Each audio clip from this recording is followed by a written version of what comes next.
So I'm really excited because today we have one of my favorite humans, Amanda King.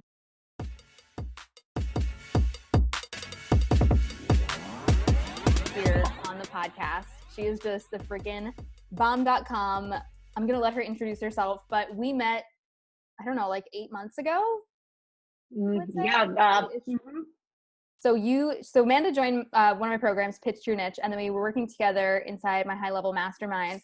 And I really wanted to bring her on because she has just, like, I don't even know what to say, like your business, your life, it just seems like everything has 180'd. You have stepped into this leadership role and you are just freaking crushing life on social media and with live video. And you just had a crazy, amazing launch where you did like over $15,000. I don't even know what you're up to now.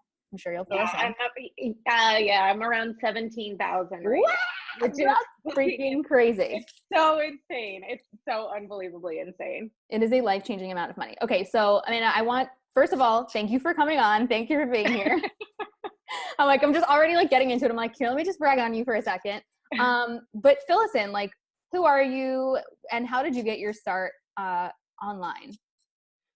It's actually kind of a long but funny, interesting story. I would love for you to share it all because I think there's a lot of women who listen to the show who are in that place where you were like 8 to 12 months ago, and the idea that like you had this amazing launch that feels so impossible and so far away. And so I think like just in you sharing this, it's going to help to like collapse that belief of that it's going to take a long time to make something happen.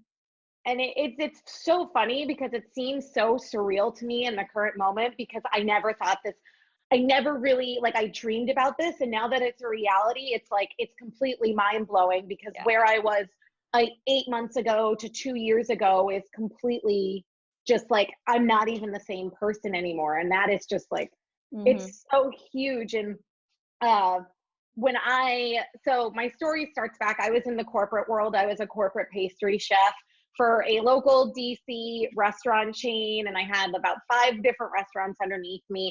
I loved my job. Desserts were my passion. It was my soul. But I hit a stage of burnout like no other. We opened a restaurant and I just could not. I was working 18-hour days, 10 days a week. Well, I mean, there aren't even 10 days in a week. That's how much I was working. Like it was absolutely insane. We launched a donut program. I didn't touch donuts for 2 years afterwards because it was just so terrible.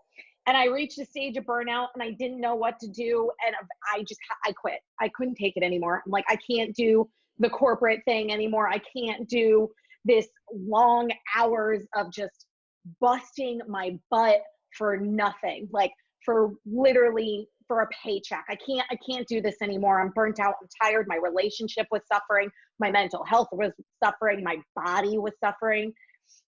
And so finally I stopped and I was like, I'm not doing this anymore, but I left without any jobs, any prospects. I was like, I don't even know what the hell I'm going to do tomorrow. Like, how am I going to pay my bills? So was there a specific moment where you just like had that breaking point? Where I had to walk out? Oh yeah. Yeah, because like that's a big scary leap of like, I don't have any prospects, but I'm just gonna quit because I'm that miserable. Yeah, it was New Year's Eve actually. It was New Year's Eve and the owner of the company had just come back from a lovely little vacation and all of us had been working since October nonstop with like no days off. And these are about 18-hour shifts and he comes back from vacation and I was pulling a bread pudding out of the oven. And he walked up to me and he's like, Amanda, do you not care about your effing job? And I was like, just standing there like, I'm sorry, what? And he's like, where are all the effing donuts? Where are the donuts? And this guy's like 6'3". I'm 5'3". Like he's towering over me. He's got a man belly. He's got a little bit of a pot belly. So he's literally like taking up my entire circumference and screaming at me, berating me in front of the entire kitchen staff. So this is about 50 people. And it was a brunch and I'll never forget it. And he just kept screaming at me and screaming at me. And I kept trying to walk away because I couldn't speak. Like I was just like done. I was paralyzed and he kept following me. So finally I like slammed the door on him and I walked into the hallway and I broke down for 45 minutes hysterically crying. couldn't move, Wow. like debilitating, on the ground, hyperventilating, just couldn't think, couldn't breathe type of crying. And that was it. I was like, I'm done. I can't anymore. I'm not going to do this. Like, this is terrible. And at the time I was terrified because I had no prospects, but looking back now, it was the best decision of my life I could have ever made. Like, my life changed dramatically, and it took a little bit. It's not like I walked in and walked out and walked into this like huge amount of success. Like, I started a dog care business, a brick and mortar business here in Virginia. It was going extremely amazingly well. We were almost near 100K. And then we had to close down boarding and daycare because we were renting it out of our house, and we got in trouble for doing that. Do your research, people. Make sure you know your laws. And so we got shut down, and it was 80% of my sales. 80%. So I went from making almost 10 grand a month to barely 4, barely, because all we could do was dog walking. And during this whole process, I had joined a network marketing company because I had also gained 30 pounds. I was extremely unhappy with everything, my physical being, my mental being, everything. And this network marketing company provided an opportunity to be around a lot of positive women. And they helped empower me, and I felt amazing. And I worked with this network marketing company for about a year.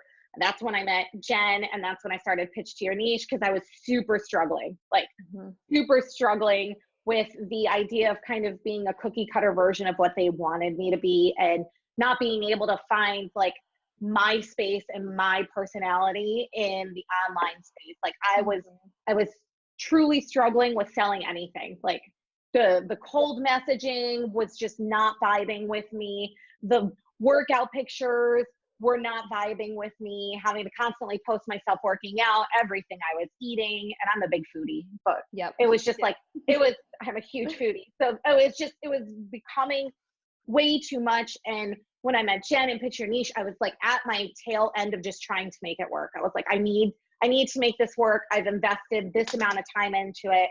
I don't want to walk away from it. And so I did Pitch to Your Niche, and then you offered the mastermind. I was like, I need to get as close to this woman as possible. Like, I need to be near her because she knows all the things, and I need to know all of the things all of the time, and I need to learn how to do them all. Oh my God. So so we were like, spent 6 months learning all of the back end stuff, like learning how to build a website, learning how to build a logo. And I'll never forget one thing that you said one time. You were like, don't focus on building a website until you have something to sell, because the website's not going to be like a success if you don't have something to sell. And I took that as, I'm going to work on a website for 3 days. Build a website. Well, it becomes like, and I get it, because obviously I attract people who vibrationally are similar to me. And I think a lot of the ladies in the group, it's fun for me because I can see like similar things, similar like traps that I fell into. And it was just like, there's so many women who they look at what other people have created in the online space, and it's like, okay, how do I become successful? Well, let me look at Sally Sue. Okay, she's got this stuff on her Instagram. She's got like professional photos of her like at a computer. Okay, I need that. And okay, she's got like this website with all this like pink on it. Okay, I need that. And okay, I need to like create this like weird little like $7 offer. Okay, I gotta go get that. But it's like, you're not seeing 90% of what's happening. Not just like on the business and the back end and the structure and the strategy side, but also internally for that person. What are their beliefs? How do they show up? How do they interact with people? And it's just when you're trying to duplicate what someone else is doing, you're just seeing one little sliver of success. But yeah, so you were like, okay, I don't have anything to sell, but I'm going to go build a website. But then you did create something to sell. Yeah, I did. So like I said, I have a background in pastry. So I was like, everyone knows me for my food. I'm going to create a dessert course, and I'm going to launch a cooking book. These things, I'm like, they're going to be huge. It's going to be like all about healthy food, because I was still on the weight loss thing, because that's what I had held on to for a year. And I was like, I'm going to make this shit work. I don't care. I'm going to force it through. I'm going to make it work. And so I launched a dessert course in, I think it was December, around Christmas time, November, December. And it was like 10 healthy holiday desserts that'll keep you in your skinny jeans. And then I launched a freaking cookbook around around January 1st, it was all like, it was called Fuck the Diet. And it was all about like eating healthy, low carb meals. And neither of them really sold. They sold like I sold one cookbook, literally one cookbook. And I sold, I think, 5 or 6 seats into my dessert course, and nothing was sticking. And everyone always says, like, when you become an entrepreneur, it's all about throwing spaghetti on the walls and seeing what will stick. Well, I was throwing spaghetti out the ass and nothing was sticking. You were trying linguine and some macaroni, some coleslaw. Yeah, I went to I went to Costco and I was buying the jumbo back of pasta, and I'm like, fuck it, let's just see if it works. And nothing was working. And then, so of course, you know, you get frustrated. You start beating yourself up. You're like, why isn't any of this working? Like, this was my safety net. That's exactly how I felt. Cooking was my safety net. I knew I could sell cooking because that's what I was known for. People knew me for that specific thing. So why wouldn't it be successful? And it wasn't. And it sucked ass. And I was so frustrated by the end of it. And I was just standing here. I'm like, what the hell am I going to do now? Like, what am I going to do now? I made maybe $300 from that launch, maybe $325 with the cookbook. I was miserable in my network marketing company. I didn't want to be there anymore. And I think it was December, right after I had launched the dessert course and things were just not going well. I listened to, and I actually thought about it, Lorna Liz Love, she did the 12 Days of Business. You were on it. Yep. And so I signed up for that. And I listened every single day to each woman go on, and they talked about coaching for an hour. And I kept thinking to myself, oh my God, this is what I want to do. Like, this is what I want to do. I want to help women step into their own. I want to be able to empower women. I want to do this. And I was like, but you can't do this. Like, you have no certificate. Who are you to get up there and tell people what to do or how to own their lives when you're a hot mess yourself? I'm like, what are you going to do? You're just going to fail. It's going to be another failure, Amanda. Let's like put it on the long list of shit you've been through in the last 2 years. And so I kept trying to talk myself out of it. I kept thinking like, there's no way I'm going to be successful with this. This isn't going to be my thing. And finally in December, this past December, I couldn't afford anything. We couldn't even do Christmas this year because money had gotten so tight with dog walking. And I was able to pay my bills and everything, but like not being able to do Christmas this year sucked ass. Like, I'm a big holiday person and I understand it's not about the presents, but I enjoy giving the presents. That's my favorite part about it. I like seeing people get excited. So when Christmas came around and it was just Adam and I, and we didn't do anything.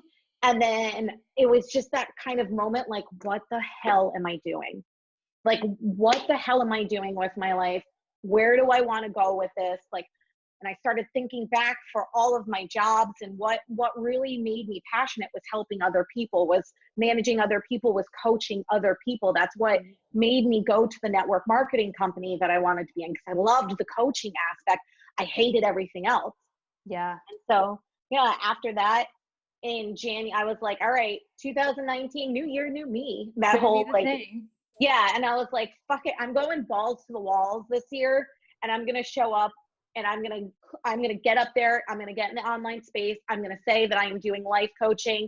And that if you don't like it, you know, there's an unfollow button. You don't have to pay attention to me anymore, but I'm going to start showing up like a life coach. And I did. And it was like the universe just tilted and was like, yes. It exploded. And I think what's so important to really like look at here for other ladies who are listening to this, maybe they're like, well, wait a minute, I'm in network marketing, or, you know, I'm teaching people how to eat.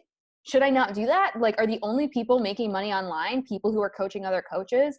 And I just think it's so important to just understand that, like, no, that's not the case. What Amanda is sharing here is that those other things were not in alignment for her.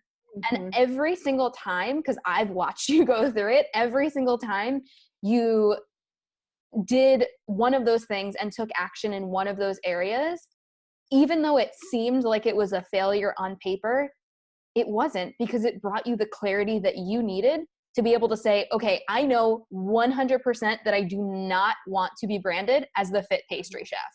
That's not my brand anymore. But if you hadn't had that quote unquote failed launch, I don't know, maybe there would have been a part of you that was like, well, I don't know, I was a pastry chef for so long. Like there's no one right way to go through this process. But I think as an entrepreneur, the more you're in it, the more you realize the shit that doesn't work, it is all information. It is all data that is giving you clarity. And Amanda could have totally decided, like if she made $300, you made money on those pastry things, and they were much lower ticket offers. So sure, if you were like, this is my jam, I want to teach other women how to be, basically you were adding chef notes, like it was high level. Yeah. You were like, you weren't just putting out a cookbook, you were teaching people how to be a pastry chef, which is super niched. Like that is a really, really specific niche. And maybe not even like the people who are following you for like health and wellness.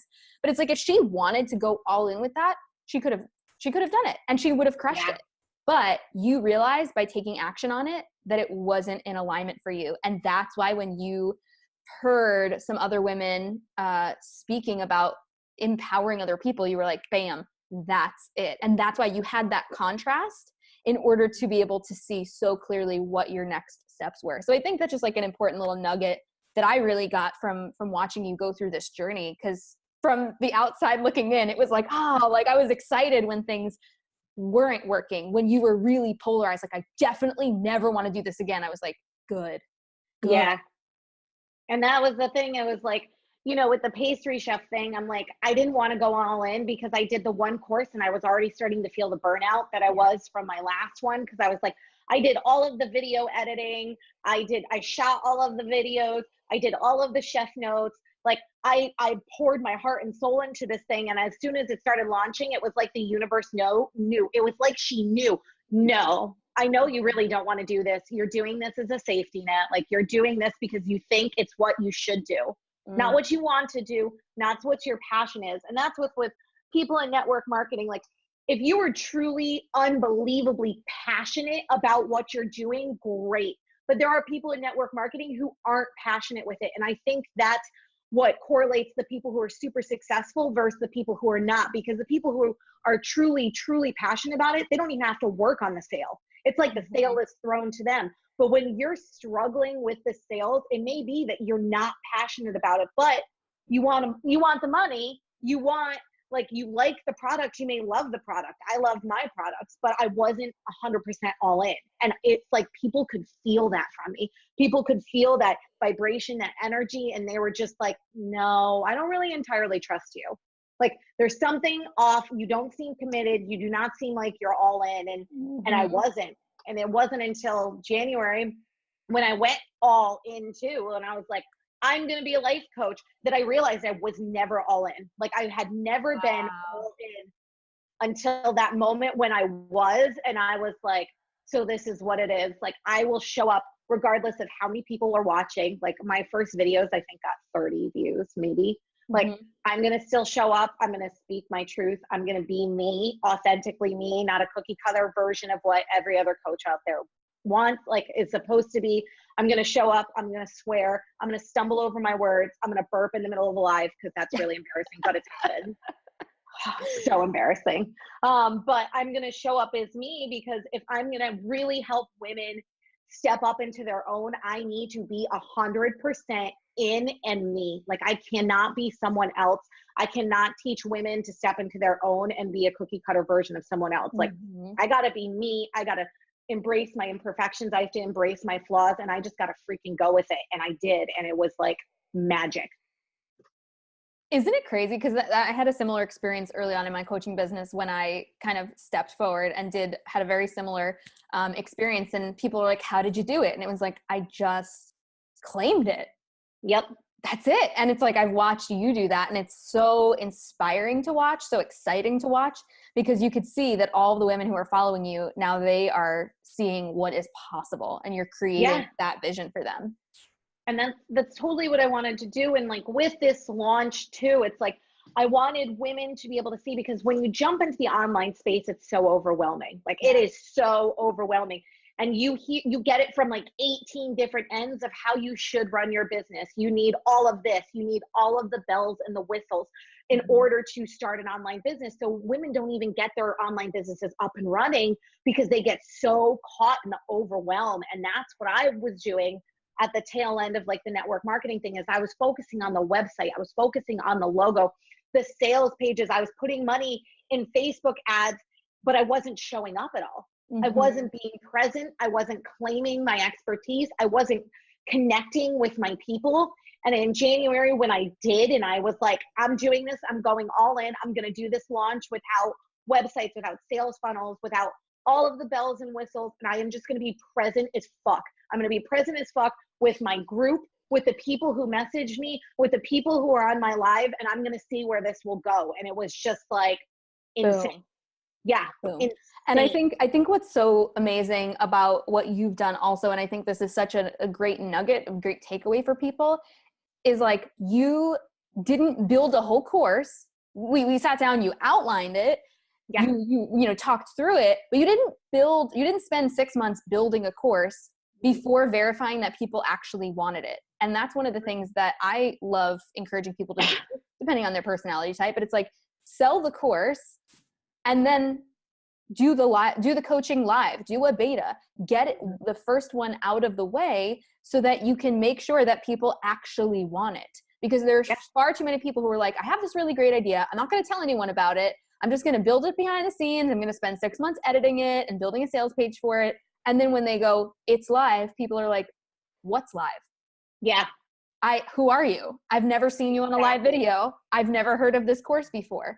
And so if you're creating all of your stuff in a vacuum, you're doing yourself and your audience a huge disservice to, like, they want to co-create with you. And I think you're starting to really see that as well. So I'm just curious, like, now that you've stepped into this, your audience has literally been growing so freaking fast. And they're devoted to you. That's what I was saying before we hit live. I was like, your audience loves you. Like, they are like, you're my person, you're my leader. And I think you really did that just by owning the shit out of who you are and like being so unapologetic about it. And I'm curious, now that you're starting to really grow this incredible tribe, what have you really learned from them about your own brand? Because I would say, like, your audience is going to help you define what your brand is. So what have you learned from them? I don't, like, at the beginning, I actually didn't want to be like, I'm just a generic life coach. Like, I wanted a specific, like, I wanted to niche down. I'm like, what do I want to do? I don't understand what I want to do, but I'm like, I'm just going to throw it out there. It's a life coach. We're going to throw this spaghetti on the wall, see if this shit sticks. And then the more I was connecting with the people in my close Facebook group, the more I was connecting with the people on my live, they would just message me nonstop. And they'd be like, you are empowering me. You are empowering me to take the next leap in my life. You're empowering me to jump on a live video. You are empowering me. And that word just kept sticking out. And it's like, empowerment. That's exactly what I've always wanted to do, is I want to empower women. So because of them, I was like, I'm a women's empowerment coach. Like, and they allowed me to realize that their struggles, what they struggled with the most was fear, right? Yeah. We're afraid of failure. We're afraid of success. We're afraid of being judged. And because of that, and speaking to all of them on such like a personal level, it was like, all right, I'm going to be a women's empowerment coach, and I'm going to teach women to step out of their fear, step into their fierceness, and create their own online business. And if I didn't connect with them, I would have never figured that out, because I would have just been like, I'm just a generic life coach. But because of the connections with them, and they opened up to me and they let me into their soul, I'm like, I know what I need to do. Like, this is my purpose in life. This is my passion, and I am going with it. And it's incredible. I owe everything, every little piece of success, to the women that are in my close Facebook group, to the women that message me every day, to the women who watch my live videos, because they make me want to get up every morning and keep doing what I'm doing. And it's incredible. Yeah. You're teaching them how to get off get off the bench, get off the sidelines. Yeah. Stop being like the casual stalker scroller and be that person. And you're just leading by example. So I'm curious, we were talking about, your journey kind of into really stepping forward as this empowerment coach. I want people to understand, like, what were some of your beliefs around success? Like, maybe back when you were in network marketing, like, what did this mountain of success look like to you? What was your perception? Because I think, people are like, oh, I need like the strategy. I need to like do this specific thing. That's 20% of the game. 80% is really learning how to master your beliefs and because if you didn't believe that success was possible for you right now, you wouldn't be showing up on live video, period. End of story. But it's because you had a shift in belief around what was possible that your behavior and was changed, and that brought you to a different result. So I'm curious, what were some of your beliefs then, and what are some of your beliefs now? It's funny because I always, even in, this is a culinary thing through and through, you have to struggle to make money. You have to struggle to be successful. You have to work 18-hour shifts. You have to be on the point of a mental breakdown every 30 seconds. You have to be killing yourself all the time to be successful. And like, I grew up in a family that they're like, you need to work hard. You want to be successful in life, you need to work hard. So then that was ingrained in me. So I ended up joining fields that I was like freaking practically dying because I was like, no, I need to work hard to make this money. Like, this is my paycheck. I need to keep working harder. I need to keep forcing it. I need to keep pushing it. And it wasn't until all of this is going on, and now it's like, it's become so effortless. And that's the most like mind-blowing aspect of it, is I'm not at my computer 18 hours a day trying to send 1,000 cold messages, trying to get people to be like, hey, I'm doing this new program, come and check it out. It's like, when you really truly follow your passion and your soul's purpose, it's like the universe just gets it, and the universe is like, here, take it. Like, take all of this positive shit, take all of these messages. I didn't have to send out a single cold message in my launch. I didn't have to do any of that because it was just like, people knew, people could sense the passion in me, and it totally changed my perspective. And I will never look at sales the same way again. Yeah. Because I did not have to kill myself to get a sale. I did not have to struggle to get a sale. It just came so effortlessly and so easily because the world and the universe and people could sense that I was aligned with it, and it just took off from there. You grabbed their eyeballs. They were like, who is this chick? Where did she come from? Yeah, well, when you drop about 16 F-bombs in the middle of a live, you start to take it. They were like, oh, finally a coach that speaks my language.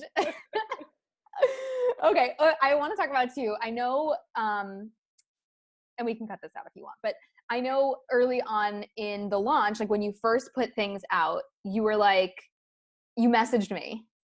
Yeah. I think after your first sale. And I think for all entrepreneurs, it's so important. I think because there's something called the launch free fall, where people tend to like open their cart, and then, you know, maybe they make a couple of sales on the first day, and then things trickle. And then like the last day, there's a big rush, right? There's like an ebb and flow to an open cart for a launch. And the launch free fall is when you start freaking the F out, like, holy shit, it's not going to work. Oh my God, what's happening? And you start doubting yourself. So, because I think this is like, people don't really talk about this that much. They're like, I just made all this money, right?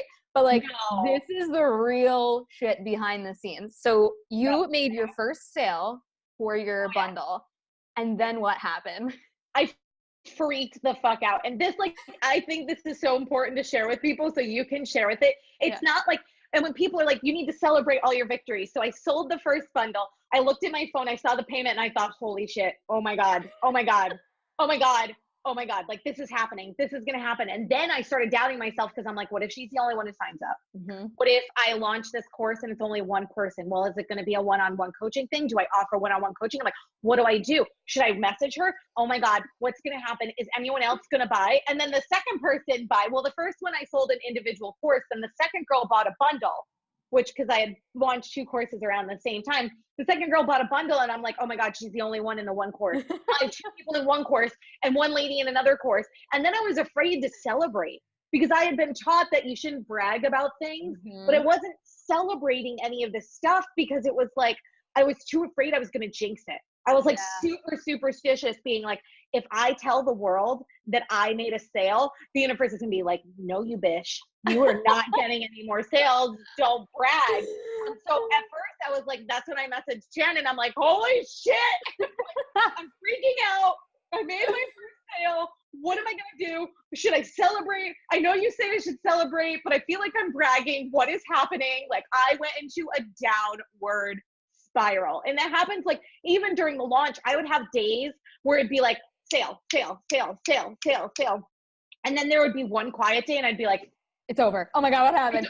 What's happening? Did I hit my 15 minutes? Like, is this happening? Like, what's going on? Like, I'm like, should I throw up an extra deal? Should I create a new course? What should I do? What should I do? It was like, it's so funny because looking back on it now, it's just like the amount of emotions. Like Adam would be like, Amanda, simmer down. It's one day. I'm like, why is it quiet? Did I do something wrong? Do people not like my live video? And then I could start getting paranoid and I would totally like freak myself out. And then a couple hours later, a sale would come in and I'd be like, oh no, I'm okay. All is well. I freaked out over absolutely nothing. But like during a launch, yes, you see the fact that you make a lot of money at the end, but you do not see the immense amount of freak out in between. And it's like everyone freaks out. You start doubting yourself. And it's like, I truly believe that when something you dream about that you've always wanted starts to become a reality, it is so overwhelming, but in a really great way. It's like, it's overwhelming because now it's not something that's so far away. It's something you can reach out and touch. It's tangible. And that makes it sink in that it's actually real. And then you start losing your mind. It's like you lose your mind because you're like, oh my God, this is happening. Oh my God, this is happening. Like, what do I do now? Do I keep moving forward? I keep launching, right? Yeah. Okay. And then with my courses, it made me go back and look at my courses a whole bunch, like 80,000 times. I'm like, do I need to change anything? What am I going to do? Okay. No, I'm okay. This course is looking good. This outline, I got to do this. It was just like, it was a complete mind fucker. Was, but no one ever talks about that. They're like, yeah, I had a 15K launch. I'm like, there's a lot of emotional ups and downs.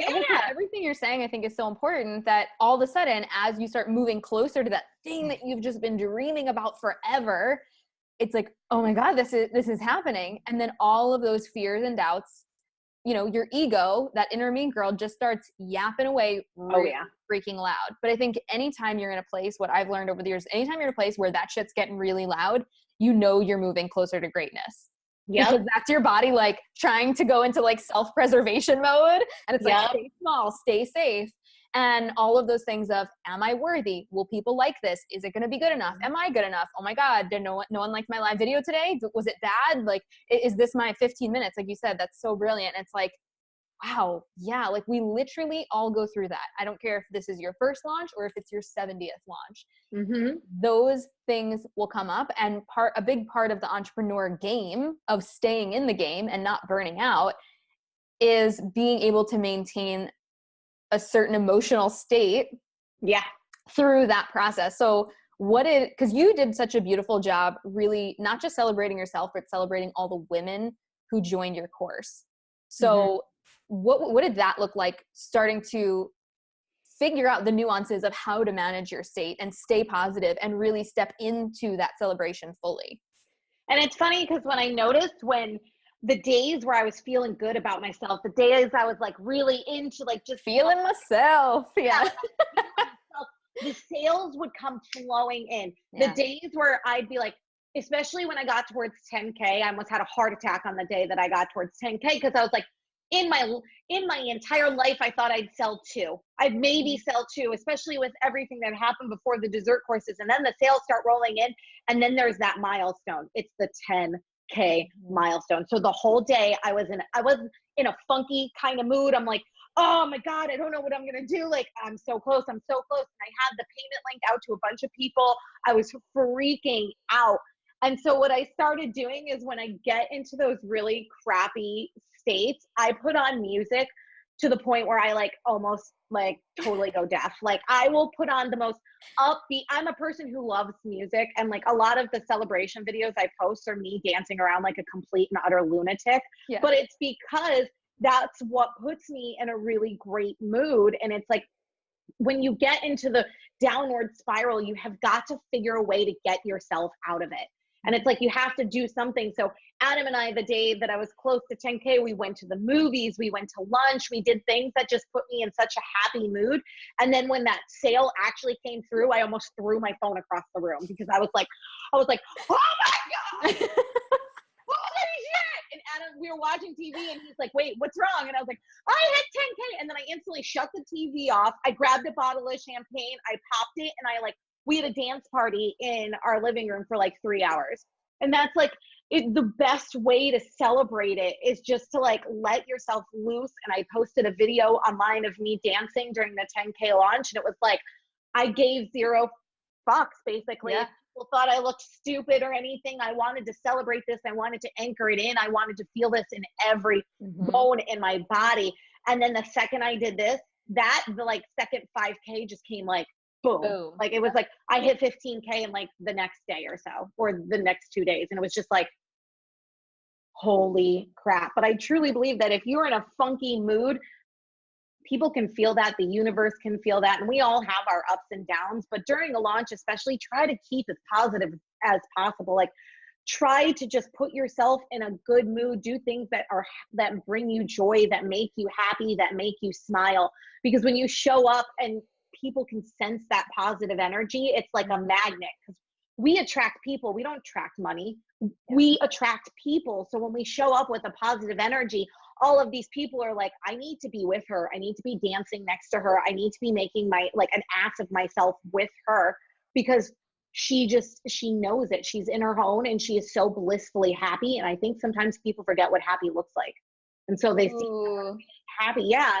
They see someone being like truly, genuinely happy. And they're like, I want to be in that person's presence. Cause I know that's how I felt. Yeah. Oh, that's so good.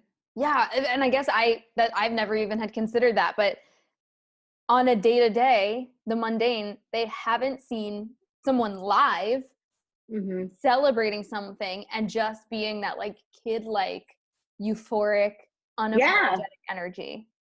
Yeah.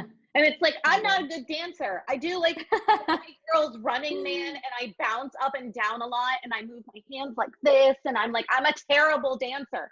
But the fact of the matter is, I'm not going to not do it, because it brings me joy. And it's something like, these huge milestones need to be celebrated. Even your small milestones in life need to be celebrated. And if we just took a little bit more time to celebrate these things, it's amazing the mindset shift that happens. It's amazing the shift that happens in your entire life, because you become so much more grateful for things that are coming in.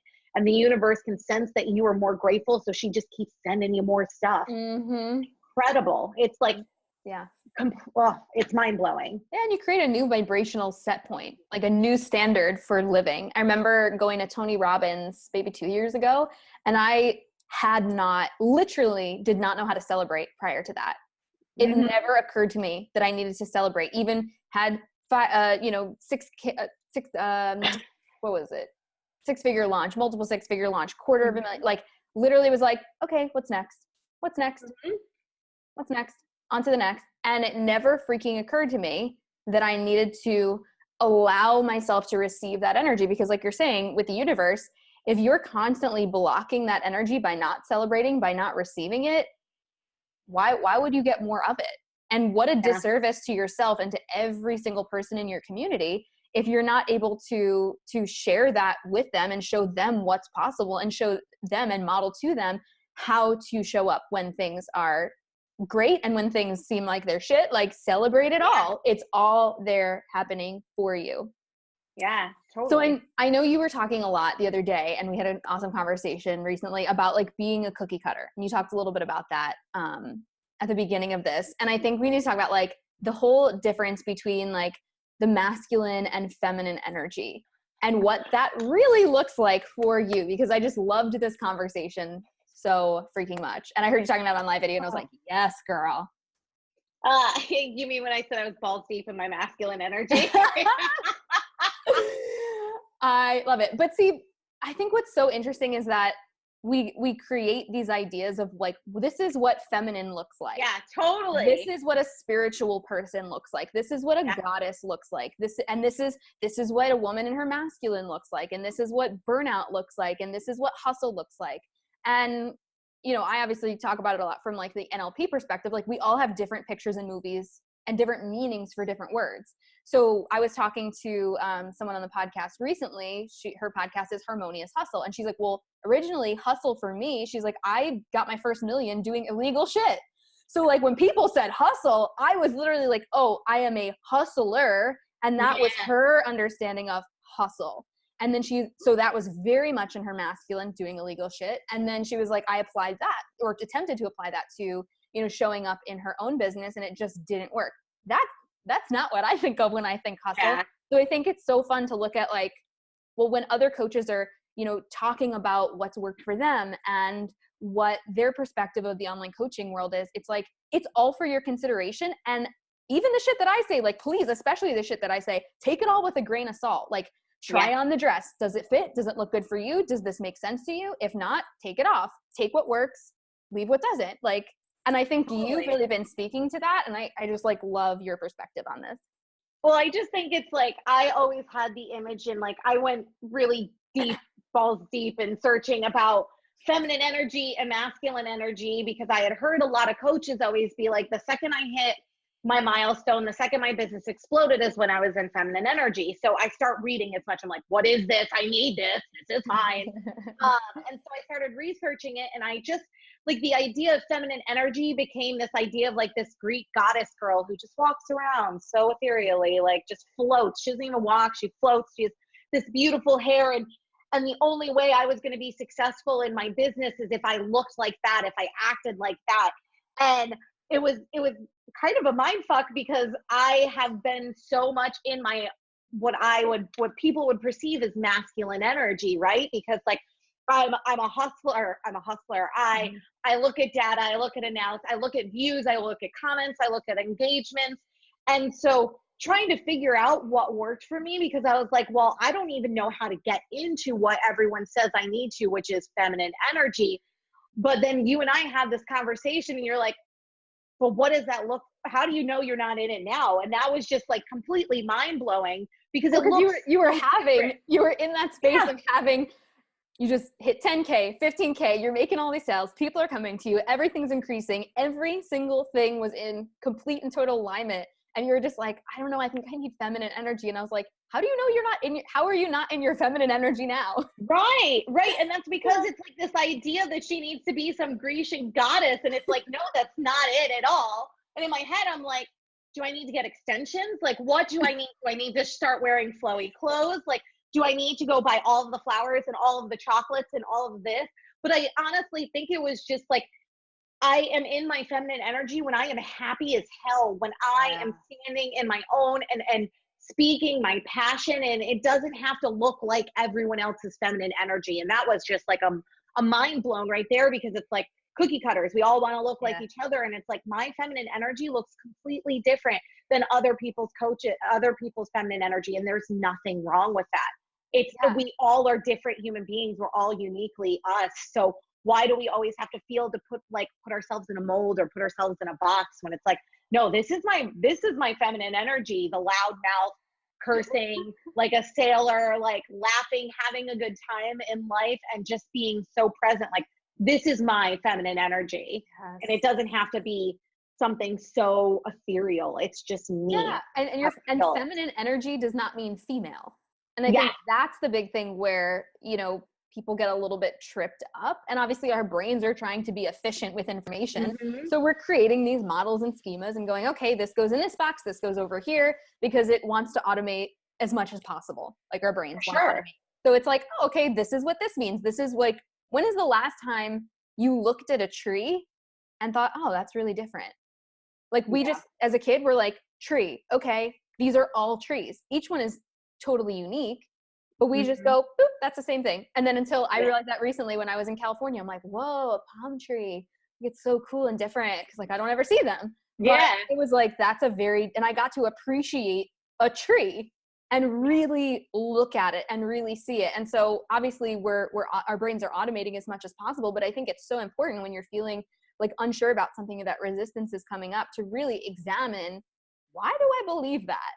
Or like, what does that really mean to me? Or what do I want that to look like? I want to like you created what feminine energy and feminine flow looks like for you in your brain. Like, maybe it's a little bit tomboyish. You're like, I curse a lot. I'm like, or when I say tomboyish, like, that's another like ideal or idea of like what something is. Like, oh, if you like don't wear makeup, or you like wear t-shirts and like burp, like, you're a tomboy. You know what I mean? But it's like, so stupid, but that's like these ideas that we have. Yeah. And I think, there's a safety with that. Yeah. Like, if you put yourself in a box, if you put yourself in the mold with everyone else, there's like a safety aspect that comes with it. It's something comforting. There's other people who are doing it. You're not alone in doing it. But when you all of a sudden decide to shift that mindset and be like, I want to embrace my uniqueness, like, I don't need to fit into these molds. That's where the power is. And that's when people start taking notice, when they're like, she doesn't step into her, like, this is her version of feminine energy. She's not doing this like everyone else. She's just being her. And that's so authentic, because we try to hide and mask who we are so often in the online space. So it's incredible. It's so cool. I love this. I'm freaking out. I just freaking adore you. This has been so amazing. Do you have any last words of wisdom for the listeners who are just kind of either they're just getting themselves started online, or they've been online for a while and they're just feeling stuck? I would have to say, like, just do it. Stop overthinking, stop overanalyzing, just show up. Don't get caught up in the aspect, especially if you're starting your online business. Like, don't get caught up in the aspect that you need to have all of your ducks in the row just to start showing up. You don't need to have the perfect website, the perfect logo, the perfect sales funnel. You don't need all of those things. They're great, they're amazing, they're beautiful, but all you need to do is be you. You need to jump up into the online space and own your shit and own it. Like, really own every single aspect of you. Because if you show up every single day with consistency, people start taking notice. They start trusting you more. They start wanting to be in your presence. And like you said, you don't need the course to be completely put together and in perfect little modules and everything. I launched my course on January. I announced it. In February, I launched it. And I had an outline. I had things I wanted to talk about. I was like, I'm going to do this as simple as possible. Keep it simple, stupid. That's what my dad always said. Keep it simple, stupid. Just show up for the people who want you to show up for them. Like, connect with your people, make it about them, not about you, and your whole business will completely change. You'll take quantum leaps in like 30 days. And that's what I did. And it's so humbling, empowering, and mind-blowing at the exact same time. Like, I'm all the emotions. I think I've cried more in the last month than I have in years, but it's like happy tears. It's like when one of my clients messages me, I'm like, oh God, that's so great. Like, I'm a mess. Oh my God, I love it so much. I just love you. You're amazing. I'm so excited for you. Like, there is no one who deserves this more than you. I don't know if I said this at the beginning, but like, when you first joined, like, Pitched Your Niche like 8 months ago, I like, all of a sudden it was like your name was showing up again and again and again. And I was like, who is this girl? She's awesome. Like, you were like asking smart questions. You were showing up for people. You started coaching other people in the community. And I was just like, okay, I don't know who she is. And you were just like, oh, I'm like in this like early stage, or like I'm transitioning. I don't know, network marketing.